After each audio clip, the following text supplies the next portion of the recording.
she'll see it. Do you want to enter, it says, or something? I think the host has to do that, do they? Yeah, I don't see any way to, and we are live. The host has to invite her. I think we're actually live. We're all trying to get JoAnn to join us. Yes. Welcome to everyone who's here today for Harlequin's Romance Book Club. I'm Dabney Grinnan, the publisher of All About Romance, and I'm excited today to talk with Sarah Morgan and RaeAnne Thayne and JoAnn Ross about their recent women's fiction books.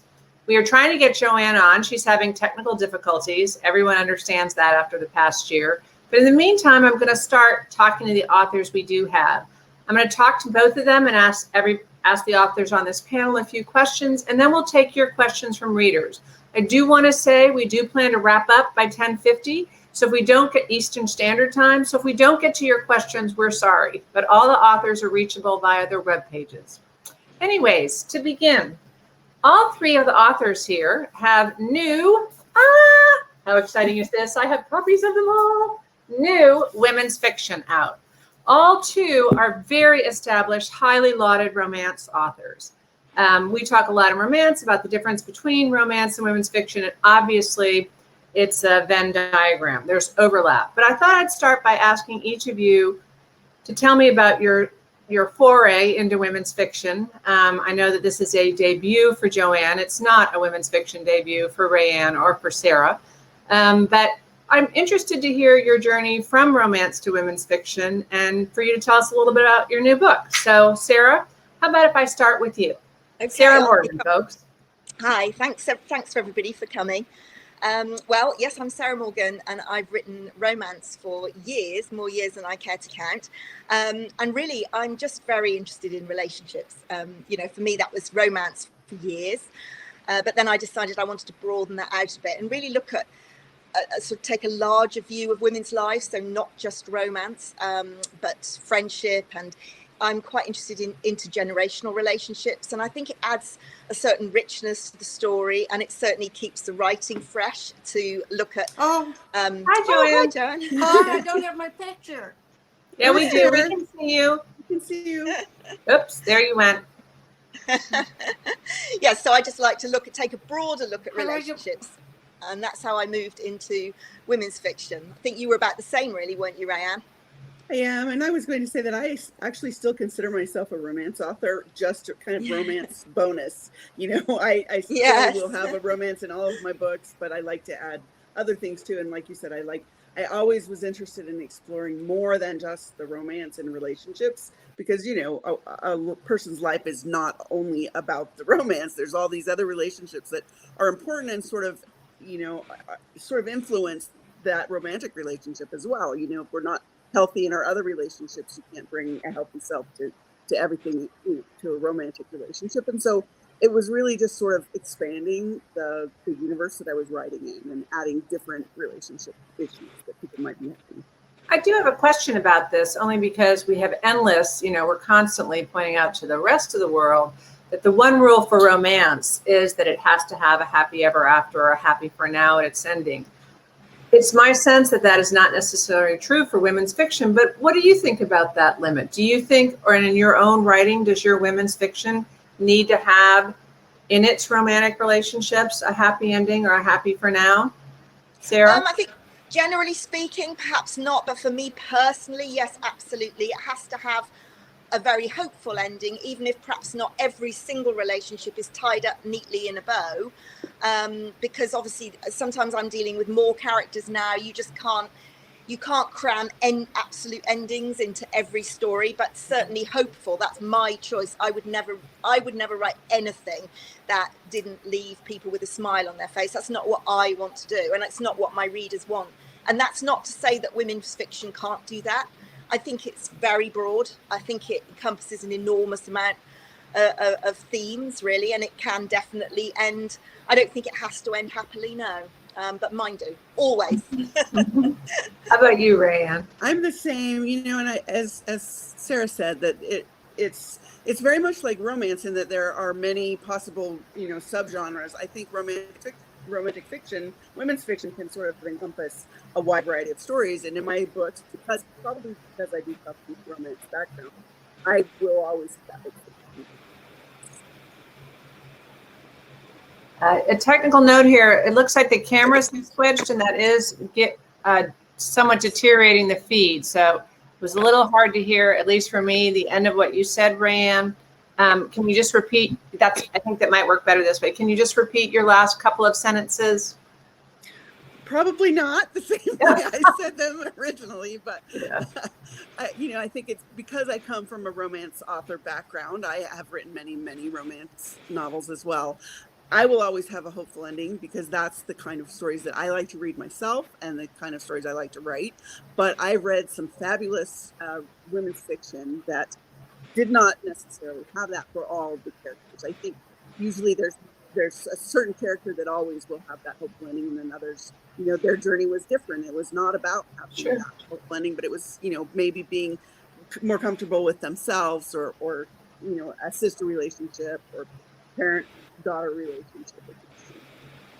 So let me ask you another question. One of the things that's obviously becoming a bigger and bigger part of how we look at our world in writing is a lot of discussion around language. And one of the questions I have as a lifelong feminist is, what for you distinguishes women's fiction from traditional fiction?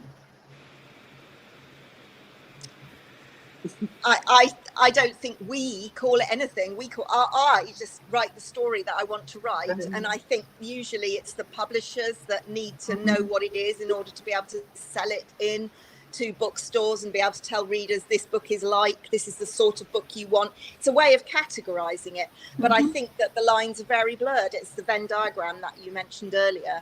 I'm not sure that... women's fiction. I don't know. We don't have men's fiction, do we? I mean, well, that's most. We just read books, history, right?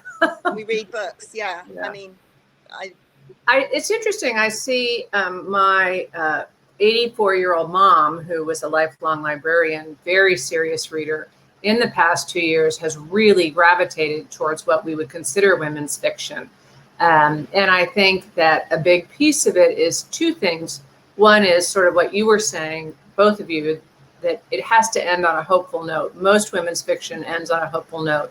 And also, I think it puts women's stories, women's lives at the forefront. I'm going to use that as a transition. So can you each give us a little explanation of your newest novel and what the women's stories are that it tells? RaeAnne, can I start with you?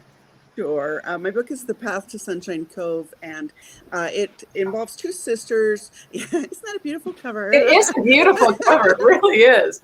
Just lovely. And it involves two sisters who had some traumatic things happen to them in childhood, and they both dealt with those things very differently. One of them became much more introverted, much more self-sufficient. She doesn't want to rely on anyone else for her happiness. She wants to pretty much, cut off deeper relationships. The other one is all about family, all about her children and her husband and the community that she lives in. When the one sister who's cuts things off, her job is to travel around the country helping people clean out their houses who are transitioning to a different stage of life, assisted living or senior apartment or whatever. She takes a job in the same little town where her sister lives, sort of because her sister's dealing with some things. And so the proximity forces them to sort of, deal with some of those issues. And of course, there's a romance there. And also the sister who wants the family and everything, she's got some issues that she has to work through with her husband and her children. Mm-hmm. And where is it set again? It's a fictional town on the California coast. On the California coast? North or south? North. North? Sort of, like Mendocino, that area. This, of course, my husband and I are watching the third season of Virgin River. And I do have to say, I think setting a book in all these places, it just is one of these things. It's like, oh, get it to Netflix. It's so lovely to watch all those vistas of the Pacific Northwest on that show. How about you, Sarah? Tell me about your newest women's fiction. What are the women's in it? women in it? Summer Sickness. It's really covers 3 generations of women who are each at a different. Yeah, I know. Isn't it a great cover? I know. It is.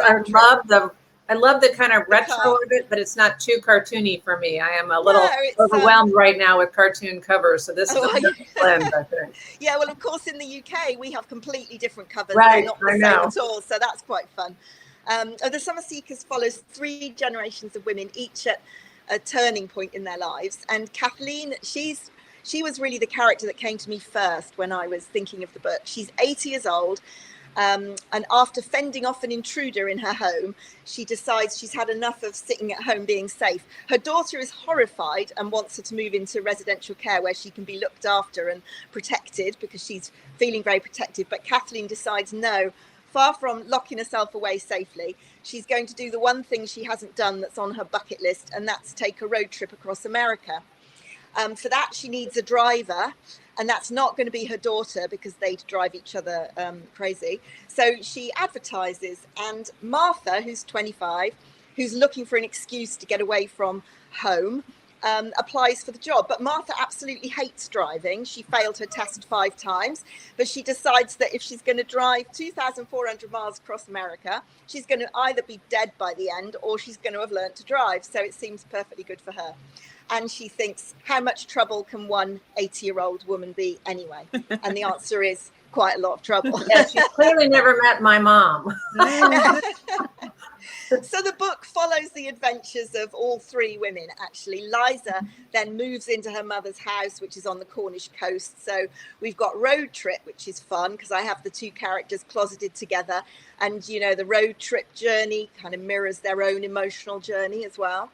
And then I have Liza, the daughter, who's living in this lovely beach house, trying to sort her life out. So, and the 3 women together sort of come together. And yeah, by the end of it, I guess it's all about seeking their own adventure, really, and what that is. And it's not always doing Route 66, but yeah, it was a really fun book to write. Sounds like it. How did you do your research for your trip across America? Where did they begin and where did they end?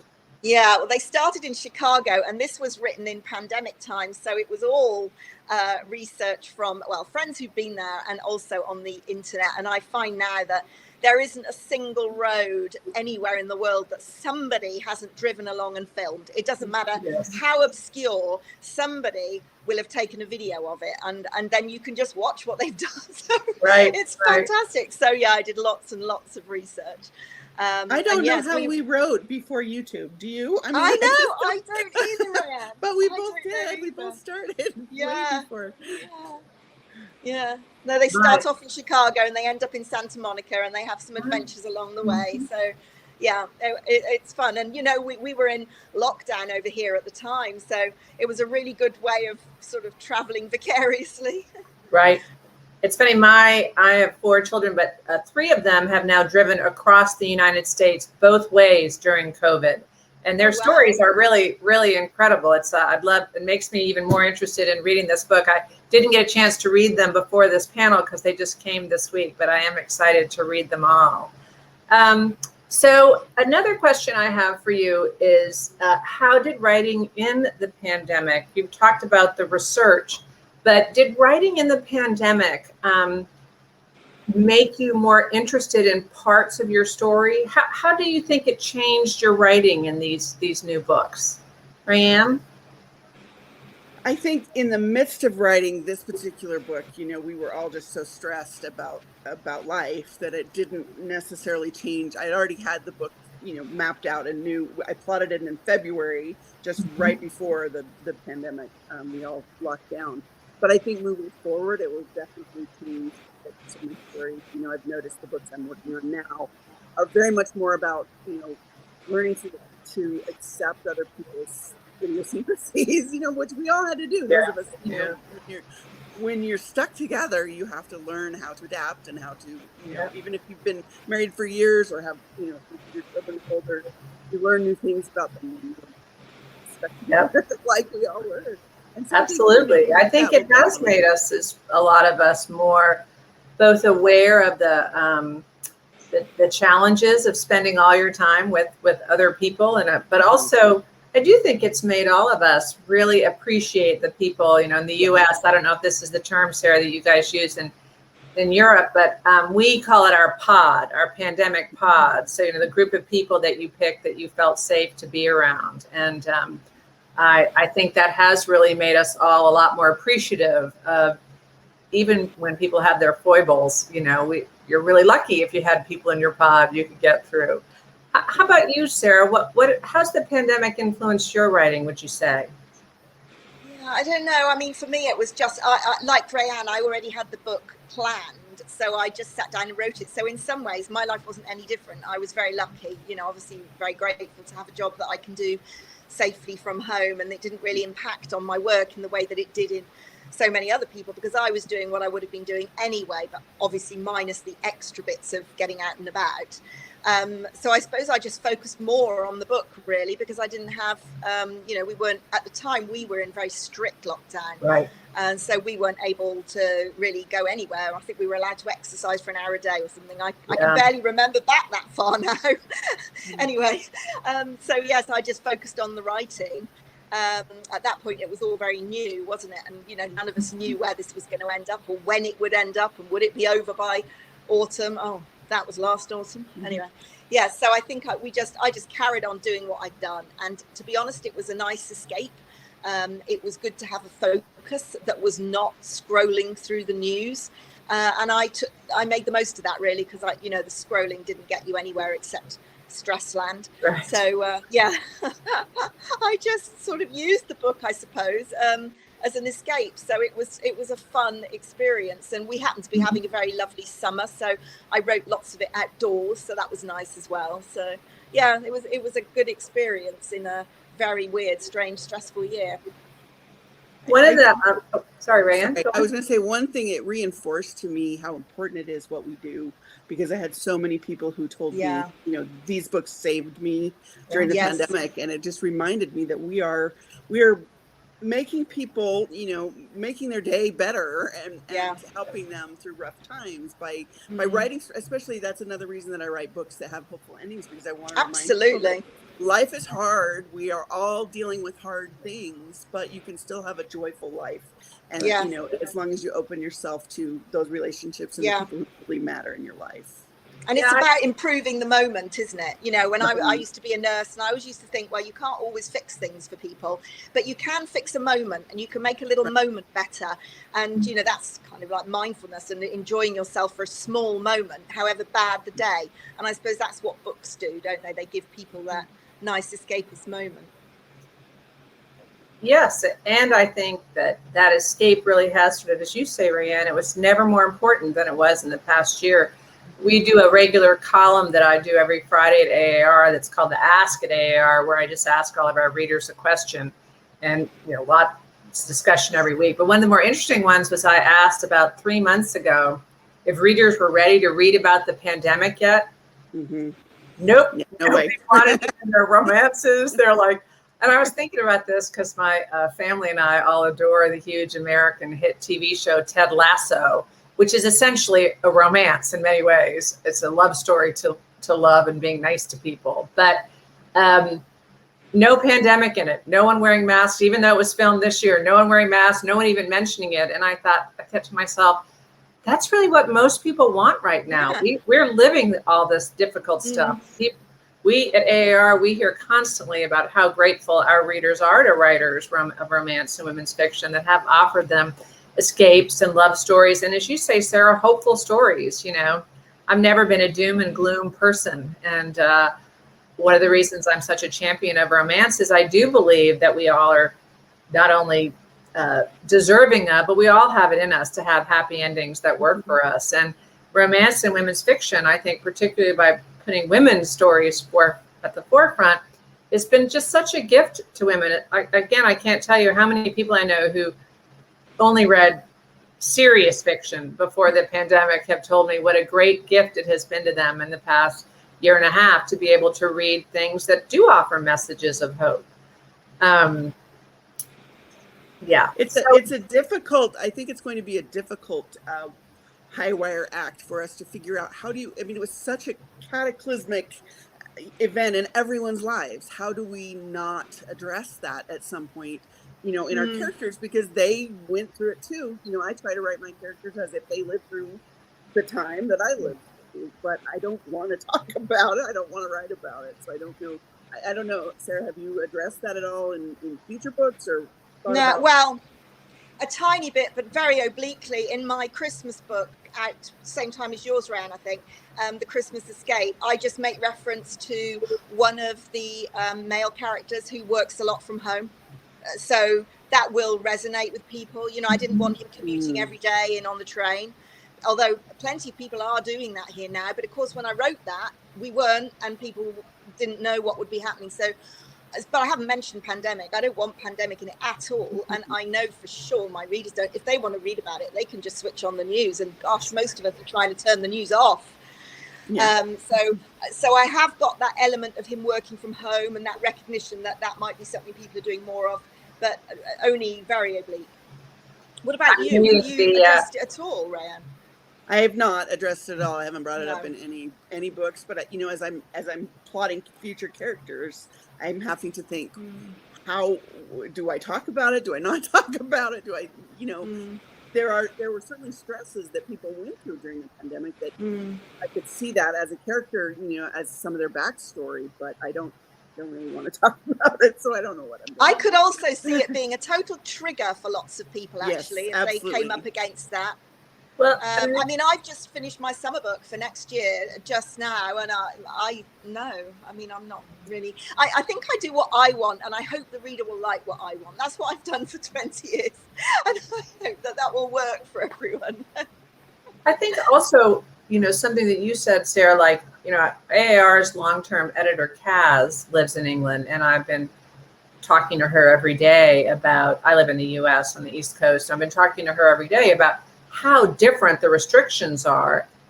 My family lives all over, actually, the world. My brother just moved back from Hong Kong. One problem I think would be about writing about the pandemic is I don't think people had shared experiences, my pandemic was not your pandemic, was not the pandemic of someone living in Florida, was not the pandemic of, someone living in South Africa. So I think that's going to be a real challenge, I think, for writers going forward. Not to mention how political it is. And I can see in the chats here, a lot of the people who are watching this panel are saying adamantly, nope, we do not want to read about COVID. It's just, we've all lived it. Maybe it's not even something we need to be told that story yet. And down the road, I think we will, but maybe not yet. I wonder if it's the parallel that I was thinking about is, when I started writing in the 90s, everyone said, you can't write a World War II book. Nobody wants to read about World War II. That's we just don't want to. But now, you look at all the books and they're all about World War II. And so maybe it's something like that once we've had some distance from it, we're through it, and we learned how to deal with it. Maybe, 3 or 4 years down the road, we could write about a character who was a doctor during the pandemic, or a nurse during the pandemic, or something like that. Well, also, I think it's hard right now. I mean, one of the things that's very interesting to me is I'm inherently a hopeful person. And I'm also, my husband's a physician. I help run a medical office when I'm not doing AAR. And I'm actually very hopeful about humanity's ability to make peace with COVID like we have with other infectious diseases. But I think for a lot of people believing in that hope, they're not there yet. And so it'd be hard, I think, this soon to sell hope to people who just haven't gotten there on their own yet. It does. Yeah, and as you say, that may be because people have their own experiences, isn't it? And if people have lost people and, been really deeply affected, other than just, their life being sort of curtailed, they may find it harder, I suppose, to. Yeah, I don't know. I think it is. I think you made a very good point that it's a very individual experience. Right, different for everybody. So let me ask a different question.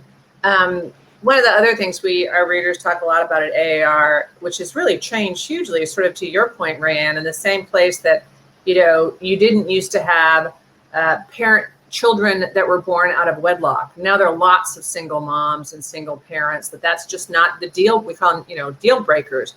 Infidelity, is traditionally a deal breaker. That's less and less true, particularly in a world that has polyamory and people are defining their relationships with a lot more flexibility than they used to.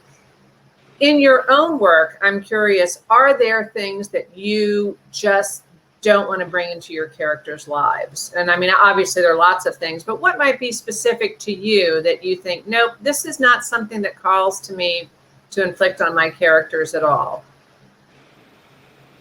Do you want to start, Sarah, or do you want me to? Yeah, well, except that I can't really, I mean, I think that is one of the advantages of women's fiction, that you ask about the difference, that you perhaps haven't got, I think you have more of an open page to write what you like.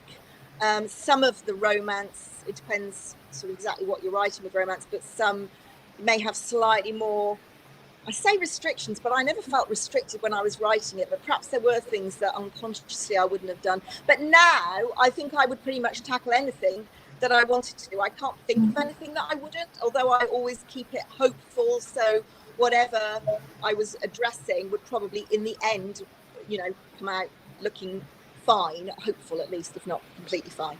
I can't think of anything I wouldn't address, but of course the minute it says over, I'll think of something.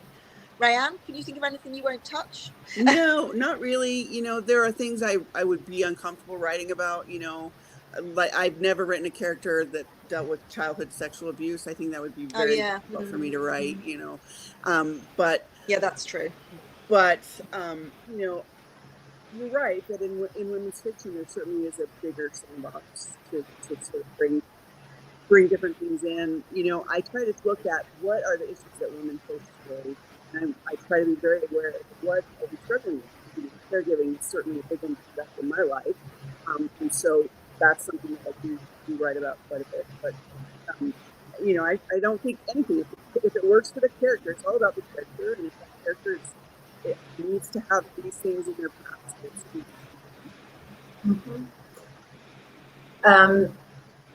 So what did you, let's see, I have two questions. First question is, what's a really cool thing you learned that you didn't know before in the process of writing this book? Sarah, what did you learn when you were researching your Road Trip Across America book? Okay, I learned that America is a very big place. Absolutely, yeah. I learned that I would not want to break down halfway through. And I learned near where RaeAnne and I have been friends for a very long time. Because we were going obviously east to west, we were going near the Grand Canyon. So I was able to take a look at, you know, Utah and where she lives. So I learned about that. What else did I learn? I don't know, really. I just learned a lot of facts about America that I didn't know before. And yes, those are huge distances. We complain if we drive to Scotland, which is 6 or 7 hours, and that's your sort of average day. We think that's so bad, we need a rest overnight. Yeah. How about you, RaeAnne? What was the most interesting thing you learned in writing your latest book? Well, this particular book, Jess, the character who helps people clean out their houses, she has an Airstream trailer, and I became obsessed with Airstream trailers, probably because I was stuck at home, and I'm a person who loves to travel, and so I have all these pictures of Airstreams and, you know, the interiors and everything. So I really became fascinated with that. And then also I'd like watch YouTube videos about how you hook up an Airstream trailer, how do you fix air conditioning, you know, all these different things about that. So that was the one. And I probably someday will want to buy an Airstream trailer right now. They have been a big thing in America. I have friends, old neighbors who are able to work remotely, and they bought an Airstream trailer at the beginning of COVID, and they have basically just been going all over America. And RaeAnne, I'll have to look up where it was, but when my children drove from North Carolina to San Francisco, and then from San Francisco back to North Carolina, 6 months different. Mostly they stopped at national parks, but because my son has a dog, they stayed mostly in Airbnbs. There is a fabulous, I'm not sure if it's in Utah or if it's one state over, I'll have to look it up, but Airbnb is really pushing Airstream trailers. So they stayed 2 different nights in these, you know, and they're like in their 20s. They'd never even really heard of Airstream trailers. Like, Mom, it was actually really cool. Like, yeah, they are. There are campgrounds. I think there's one in Escalante, Utah that's a whole development resort that you stay in the Airstreams. Yeah, it's fascinating to me. And every time I pass one on the road now, I'm like, oh, look at that Airstream. That's a 24 footer. And that's like cool. I'm an expert. And then the other question I was going to ask is, I think it's always interesting to readers to know, what was do you know for these two books, did you have a moment that the genesis of this book, the idea of this book came to you? I guess then a different way to approach that question is, what inspired you to write these specific stories? Sarah? Yeah, this one was extremely unusual for me because quite often I don't know what I'm writing next until I come to write it. But this one came to me about 3 years ago, and I held it. Well, it was 3 years before I started writing it, actually. So it's 4 years now. And it just came to me really strongly, the idea of Kathleen, who was 80, and her family thinking, oh, she's a bit fragile. We really need to put her in a home. And her thinking, forget that. I'm going to go for a road trip across America. And that was really clear to me. And then I thought, well, how can I make her seem even more frail so the family has some sympathy? And well, she's then attacked by an intruder, except that Kathleen actually wins that battle. So that scene was really, really strong for me, but I wasn't quite ready to write that book. So I stored it away for about 3 years. So I was really looking forward to it. And I'd thought about it a lot before I wrote it this time. And that is extremely unusual for me because normally I'm about to write a book and then I think about it and I start it. So yeah, this one had been in my head a while. How about you, RaeAnne? What inspired this story for you? Well, I started my writing career as a newspaper editor, and we did not have a TV in our newsroom, and so we listened to the radio, and so I listened to NPR every day, and so I'm in that habit of listening to Morning Edition. As the news editor, that's where I got the habit of that. And so I was listening to NPR one day, and there was an ad or one of their sponsors that was this company called Autumn Transitions or something like that, and that was their job, was going around and helping senior citizens clean out the houses, and I thought that would be a great job for someone who didn't want to have houses. And I will say that this was one of the easier books that I plotted. We had plot group in February, right before the lockdown, and it seemed to flow very smoothly as we were trying to come up with different storylines for the two systems. All right. Well, we have about 15 more minutes at most. And so I've been looking through, put my reading glasses back on, looking through. Yeah, unfortunately, we've not been able to get JoAnn, and it's just a bummer. I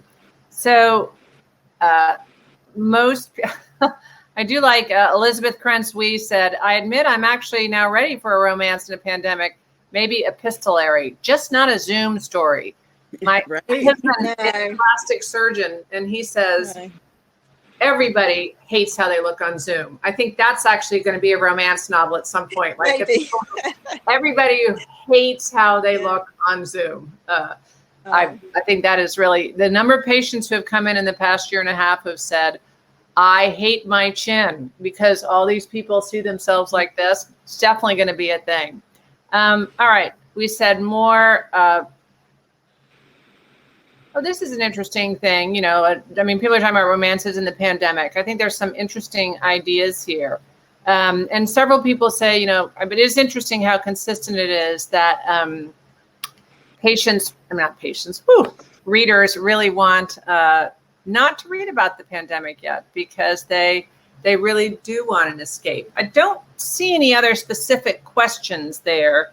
If anyone who is watching this has a specific question, please put it in the comments. But since I don't see any specific questions there, I'm going to ask the classic question I always like to ask authors because I think our readers just really like to know. So what are you working on now? Sarah, you said you're just finished your book that's coming out this next summer? Next summer.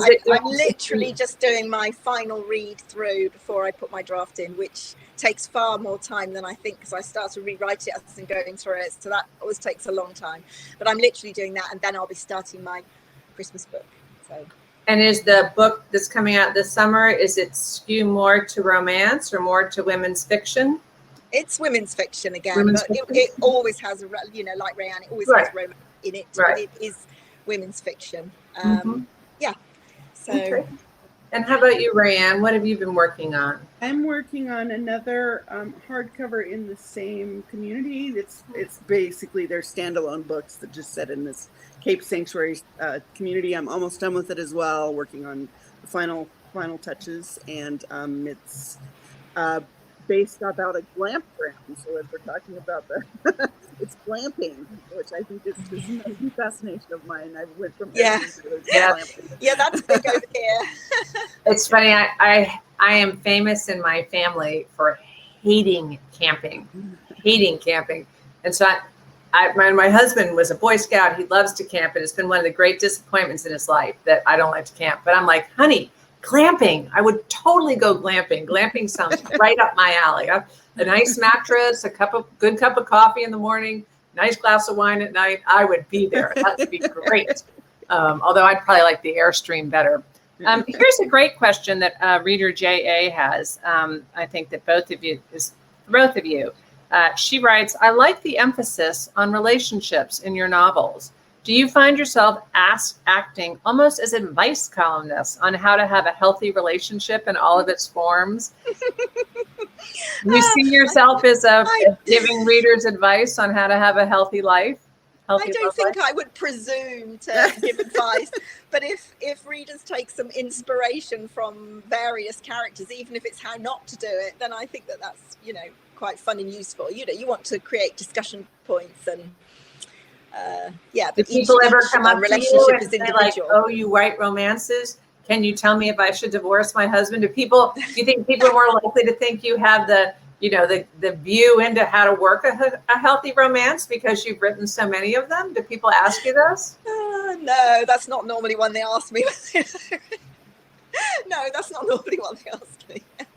How about you, RaeAnne? That's funny because the word I was going to use was presumptuous. I would never be that presumptuous. No, that's thinking right. I can offer people advice, but I do hope they take away something about how we can treat each other more kindly. I will say that I've had a few letters where people have told me I've saved their marriages, so that's that's an amazing. I have one reader who still touches my heart when I think about it.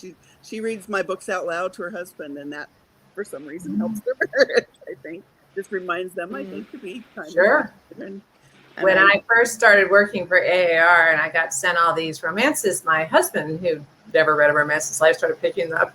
And then he spent about a year trying to convince, we have 3 sons, 1 daughter, trying to convince our sons that they should read romance. Because he's like, if you really want to know what women want and how to be a good partner to the woman you pick, or the man you pick for that matter, whomever you pick, these books, they have the answer. Right. Our sons were like, I'm sorry, we're going to go watch Lord of the Rings now. You got to be kidding me.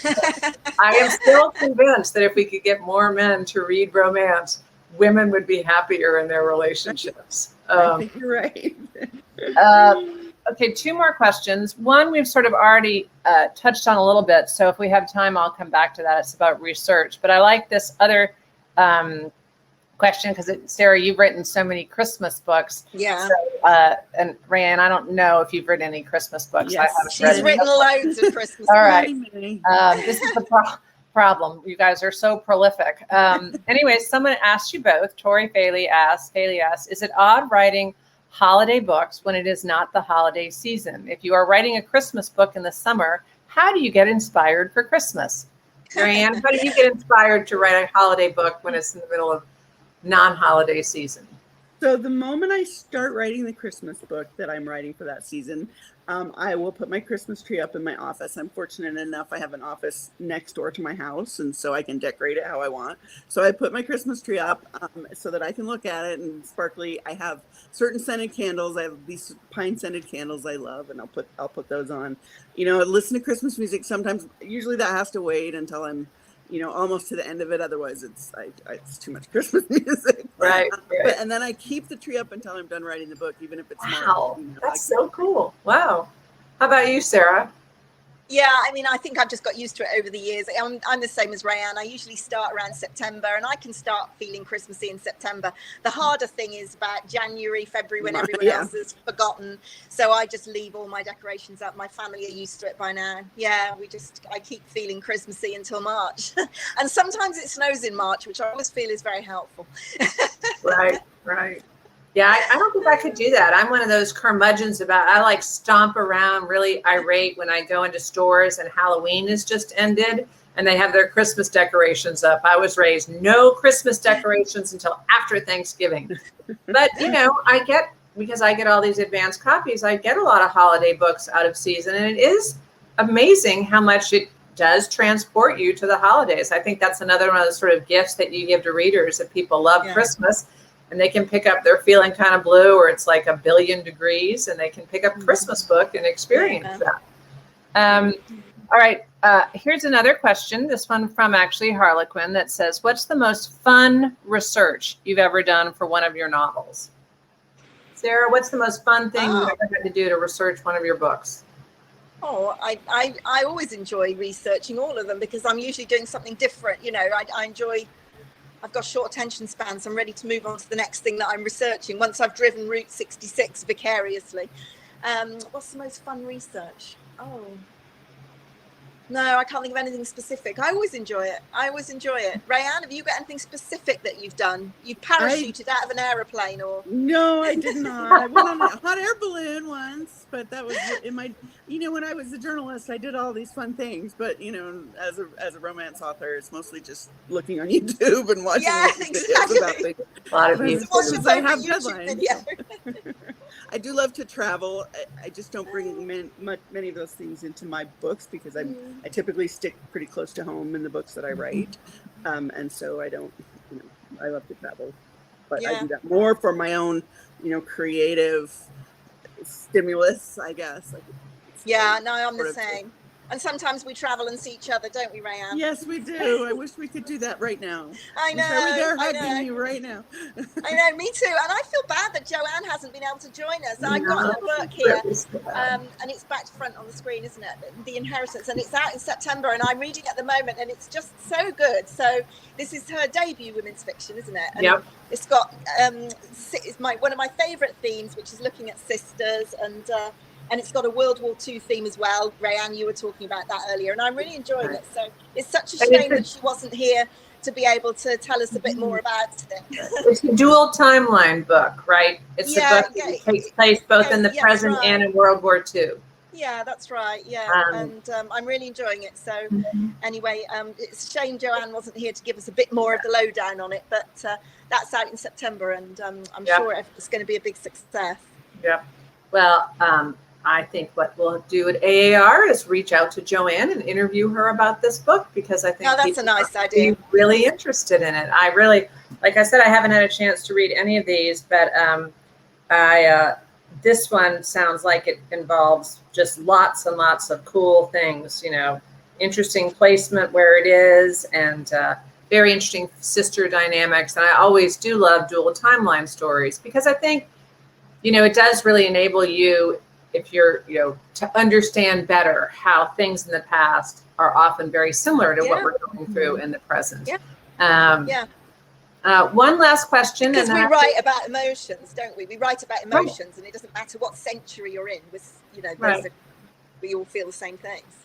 And I actually think one reason World War II books are so big right now is just, it's not only that we're ready to tell that story, that people are, have some distance from it, but I also think we really resonate to these stories where the world came together and worked together and that people brought out their best selves. And to a certain extent, that's really what romance and women's fiction often does highlight, is how to help us be our best selves. And that is a really helpful, lovely message for people. Here's one question. I'm going to change it a little bit. This question that she wrote, who's your favorite character from another author's book? And if you don't have that answer, can you tell us a character that has just always stayed with you from another author's book? That's a really good question, and it's a really difficult question. I loved RaeAnne's Jess from Sunshine Cove. I really enjoyed, she was a great character, and I often think about the characters that I've just read, so they stay in my mind. But if I'm thinking about characters from older books that stay in my mind, Sarah Addison Allen I quite like. No, but you see, it's not characters, it's books. So no, I can't think of a specific character. No, That's not easy. one specific. I've got too many. Right. I'm with you. I tend to remember the most recent character that I read. So how about you, RaeAnne? Any characters that have always stayed with you or shaped you as a reader or writer? The two that I thought about, Anne of Green Gables and Shirley, that was sort of an iconic book in my childhood, and I loved the romance between her and Gilbert, and so that sort of made me fall in love with romance from the beginning of my reading experience. But I was thinking probably Rourke and Eve Dallas, because we've had 50 books to explore their relationship, and so we know them very well, and so they That's true. I wouldn't say they're my favorite characters, but they're certainly characters that I feel very linked to and invested in their relationship. Right. Yeah, that's a sort of another interesting thing to me is I think women, and I think men too, but I was born in 1961. We grew up reading series, so that you really did invest in books over time. And I think it's interesting to me, like how resilient series books remain for people, because they do give us so much more insight into a character. Well, we're supposed to end in 4 minutes. So I just want to say thank you both so much. And I really am sorry that JoAnn couldn't be here. And because I think it was her debut novel, and it would have been exciting to talk to her about that process. But please let her know if you speak to her that we missed her, and that AAR is happy to talk to her anytime. So thank you both for participating in this panel today. Lots of lovely feedback. I hope you'll go back and read the chat comments, sort of what you were saying, RaeAnne. So many people say thank you for your books. Thank you for the escapism and the joy and the healing power of your books. It's really a great gift. Lots of readers have written about that. Well, thank you for reading. We're very grateful to you, aren't we, RaeAnne? Yes, very much so. Great. All right. Well, I think we're done here. Lots of thank yous coming along. And Harlequin says, thank you so much for joining us. So y'all have a good day. Yeah, thank you. All right. Thank you.